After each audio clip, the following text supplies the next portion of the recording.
Okay, this video is going to teach you and tell you a little bit about how you approve people who are wanting access to your resident portal. Now, we talked earlier about the fact that everybody in the system who wants to communicate with somebody else needs to be approved. Now, if you have a resident who reaches out through the invite people section and invites somebody in to be their friend through the system, those folks don't need to be approved by staff.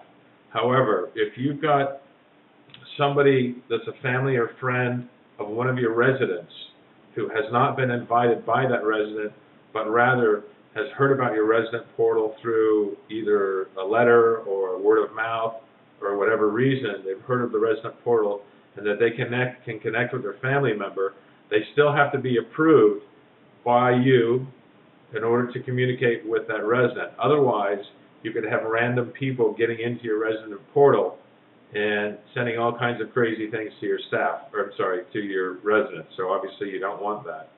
And let me show you how this works. From the home page, let's say you've got a family member that's heard about the resident portal and they want to request access in order to be approved, in order to communicate with their loved one at your community. You'll notice here, it says if you're a first-time user, please use the request access button. So what they'll do is they'll come to the home page, they'll request access, and then they're going to fill out this information. And it says put in their first name, so let's just make somebody up fake here. This person's name is Robert. His last name is Jones, let's say. His email is rjones@yahoo.com. He's going to create his own password. He doesn't really need to put in an address if he doesn't want to. Okay, I had to lower the screen a little bit. And he doesn't really need to put in an address if he doesn't want to. He can put in his phone number. Now down here, it tells him in these instructions up here, put in the name of the resident that he wants to be connected with. So he's going to put in John Smith. And then the next question is, what is your relationship to the resident? And he's, let's say, a friend. And then if he wants to put his birthday in here, he can. Let's say it's the 27th of November. The reason why he can put in his birthday is because the system's going to automatically send him a birthday card on his birthday. And then when he's finished, he's going to press submit. Now, this is going to tell him, for the privacy and security of our residents, it is necessary for a member of our staff to approve your request to access the resident portal. This approval process typically takes less than 24 hours. Please try to log in at that time. Now, what's going to happen is that morning or the next morning, when the administrator of the system logs in, when he gets into work or she gets into work, she's going to come in here and they're going to notice that this was green and now it's red. And if you look at the pop-up, it's explaining what I just explained. So I know as a staff member, oh, there's somebody who's waiting to be approved.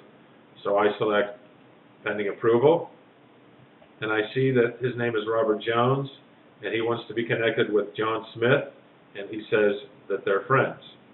So now I can press edit, and here's how this works.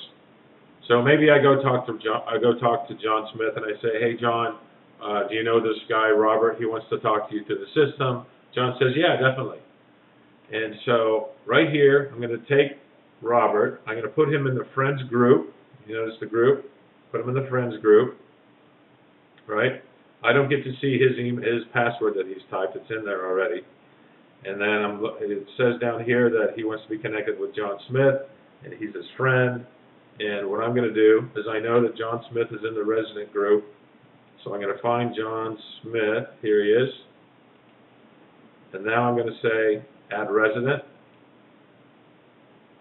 And you'll notice that now Robert is connected with John Smith. It says residents.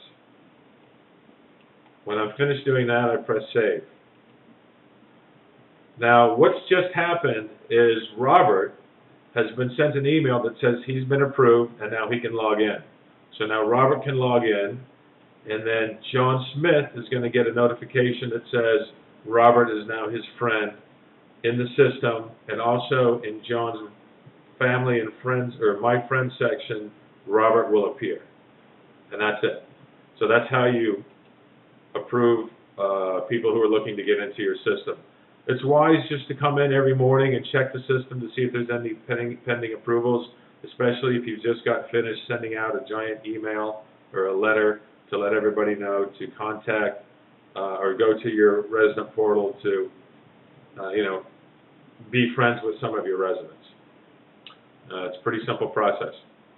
Again, if residents invite somebody in by themselves through their functionality on the resident portal, they do not need to be approved. Anybody that's randomly coming or you have invited to be part of your resident portal will need to be approved in the process that we just showed you.